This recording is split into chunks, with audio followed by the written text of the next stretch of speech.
SR आदर्श की online classes में आपका पुनः स्वागत। विषय भूगोल कक्षा 12 का अपने को पाठ्यक्रम का तीसरा पाठ, दूसरा वीडियो है ये।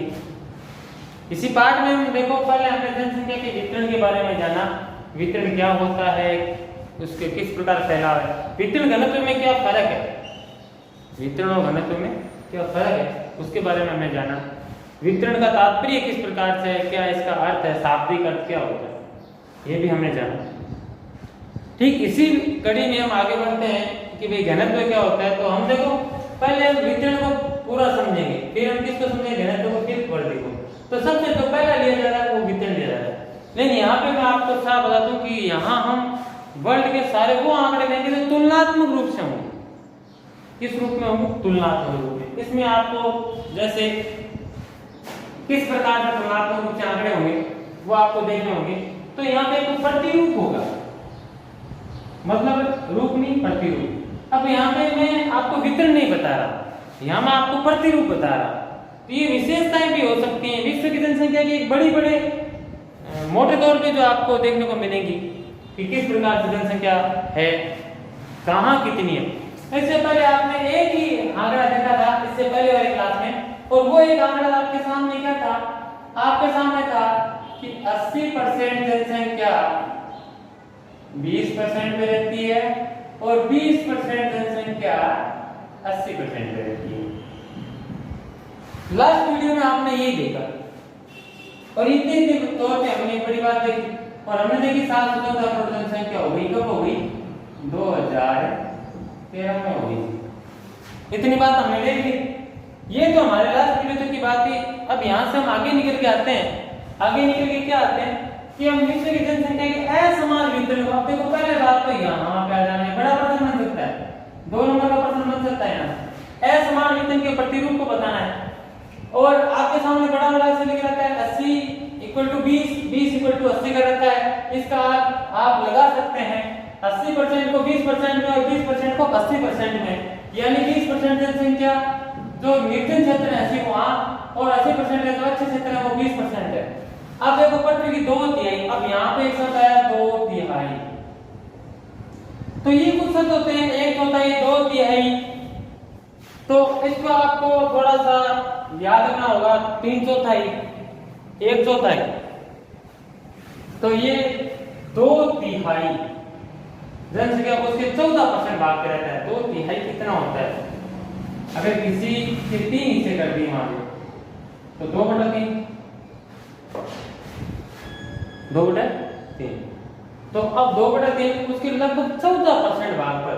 अब देखो यहाँ परसेंटेज 3 है, तो इसका अर्थ कितना हो गया, निवास करके। तो यहाँ पे आप एक सीधा सीधा अनुमान लगाएंगे 2/3 का। अगर मैं आपको बताता हूँ 33, 66, 99 होता है, तो उसका अर्थ क्या हो गया, कितना हो गया, 9। तो इन 2 को जोड़ दो, कितना हो गया। अगर मैं ये कहूँ 67%, अगर आपको वैल्यू दे दूं यहाँ पे, तो आप लगभग ले लेना। वैसे इक्वल वैल्यू नहीं होती 67%, 2/3, लेकिन यहाँ ले लेते हैं। लेकिन इस शब्द को याद रखना, ये क्या है कि एग्जामिनर जानबूझ के शब्द देना चाहता है, 1/4, 3, 2/3, ये सब देना चाहता है, ये सब आपको उलझा देता है। 2/3 जनसंख्या उसके 14% भाग में। तो इसका अर्थ क्या है, इसका अर्थ इसका ये हो गया, इसका अगर मैं यहाँ रखता हूँ कि विश्व की 67% जनसंख्या उसके कहाँ कितने भाग पे जा रही है, 14% भाग पे जा रही है। याद रखना, ये एक तो वैल्यू, एक फिगर तो ये है आपके सामने 2/3 वाली, कितनी, 67% वाली, और एक उसका किसकी जनसंख्या, भाग किसका, पृथ्वी का वो सरफेस जो है वो कितना है, यहाँ पे 14 है, कितना है वो, यहाँ पे 14 है, याद रखेंगे। एक अन्य अनुमान के अनुसार विश्व की लगभग 57% जनसंख्या, अब देखो यहाँ पे कितनी थी, 67 थी, कितना भाग था, 14 था।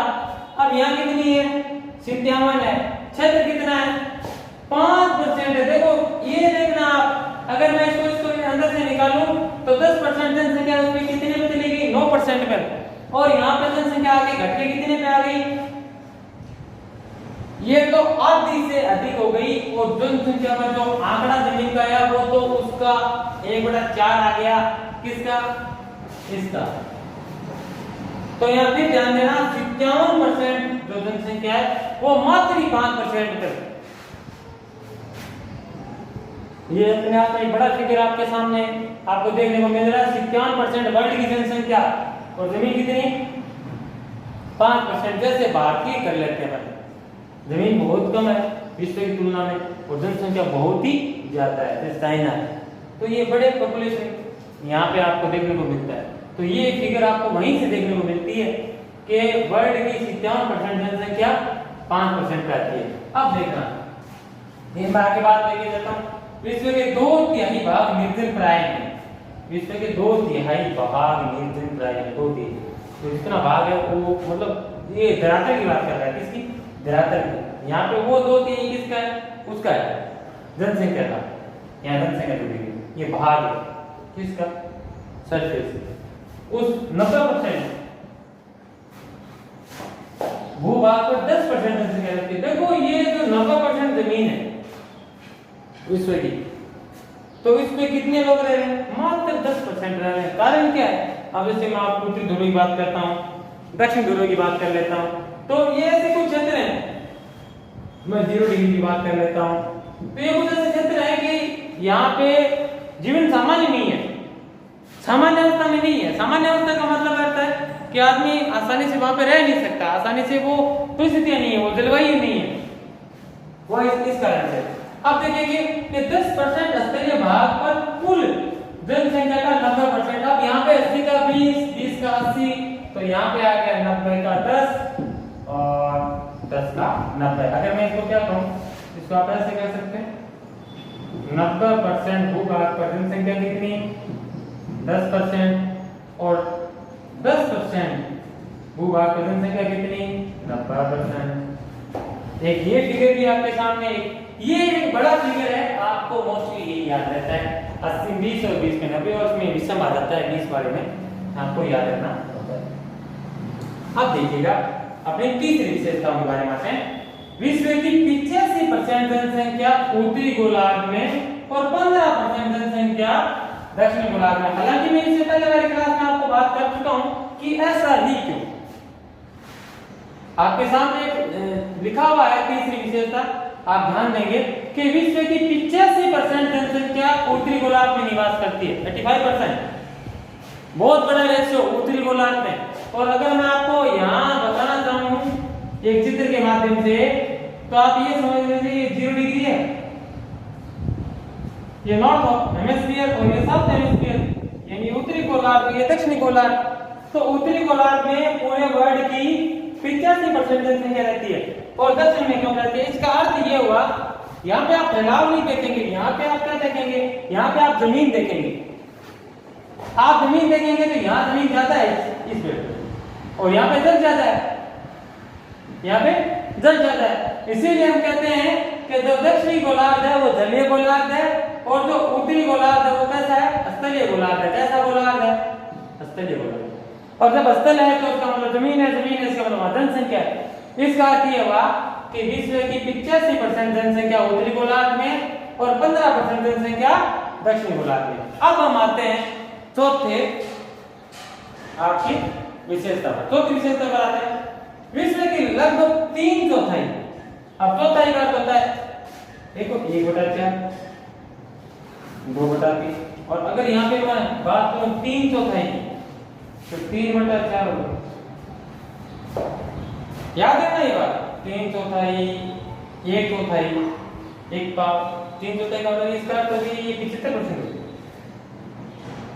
75% हो गया। तो ये हिंदी में लिखे हैं सारे 3/4, 1/4 हो गया।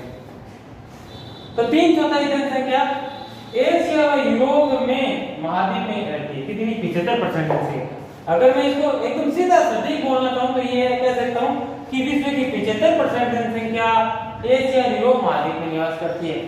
जस्ट मैंने इसके आगे आपके सामने एक फिगर और लिख रखा है 60% जनसंख्या। कितनी? 60% जनसंख्या वो इस समय ध्यान रखिए एशिया में 60 से भी ज्यादा रहती है। आगे जब इसका फिगर और आएगा इसका मतलब इसमें आप 15 और जोड़ दो यूरोप की। एशिया महाद्वीप में जनसंख्या तो आपको पता ही है, चीन और भारत जैसे देश शामिल है, इसलिए एशिया में जनसंख्या स्वतः ही होनी है। विकासशील देश ज्यादा है एशिया में, और विकासशील देशों में जनसंख्या जो प्रजनन दर है TFR है वो ज्यादा होती है, इसलिए यहाँ पे है। तो आप ये 3 याद रखकर आप 75% याद रखें। और इसमें आपको याद रखने के है कि विश्व की 75% जनसंख्या एशिया यूरोप महाद्वीप में निवास करती है। अकेले अगर एशिया की बात करें तो 60%, जबकि ओशिनिया ये आपके लिए नया नाम हो सकता है। मैं आपको बताता हूँ, ऑस्ट्रेलिया, न्यूजीलैंड और फिजी द्वीप समूह को मिलाकर, इन दोनों द्वीप समूह को मिलाकर क्या बन जाता है, ओशिनिया बन जाता है। नीचे का ऑस्ट्रेलिया, न्यूजीलैंड और उसका चारों और उसमें पूरे विश्व की जनसंख्या कितनी निवास करती है, मात्र 0.5% जनसंख्या निवास करती है। अगली नेक्स्ट विशेषता के बारे में देखते हैं। विश्व की लगभग 80% जनसंख्या 20 से 60 डिग्री उत्तरी अक्षांश में मध्य रहती है। ये भी एक विशेषता है। विश्व की लगभग 80% जनसंख्या 20 से 60 के मध्य। लेकिन आपको याद रखना होगा कि मैंने कहा था उत्तरी गोलार्ध में जनसंख्या ज्यादा रहती है, लेकिन उसमें भी कहां से कहां 20 से 60, लेकिन उसमें 60 से ऊपर 1 डिग्री से भी कम जनसंख्या रहती है। 60 से ऊपर चले जाओगे आप तो इसका अर्थ हो गया 20 से 60 के मध्य बहुत ज्यादा जनसंख्या निवास करती है।